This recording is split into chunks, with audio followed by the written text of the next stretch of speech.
Okay, so I initialize it using git init, and after that I git remote add origin, but it already existed. So my next step is to enter git add and check git status. There were no changes to commit. So I attempted to commit using git commit dash m.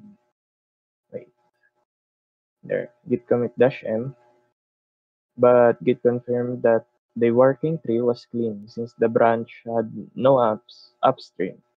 I renamed it with git branch dash m main and then pushed the files to GitHub using git push dash dash force origin main. The push was completed successfully as shown by the upload logs. So there.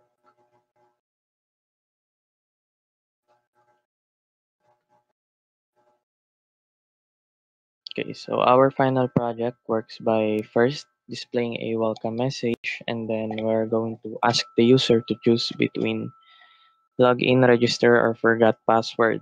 After the user selects and completes their option, the system proceeds to the reservation process. It asks the user to input their desired month, date, and year, followed by the start time and end time of the reservation. After receiving these details, the system automatically checks all the existing bookings. It then displays only the rooms that are available during that exact time. If another user has already scheduled a reservation that matches or even overlaps with the chosen time range, that room will not appear in the list. We program the system to continuously verify any conflicts, ensuring that no two users can reserve the same room at overlapping times. This makes the reservation process accurate, reliable, and freely conflict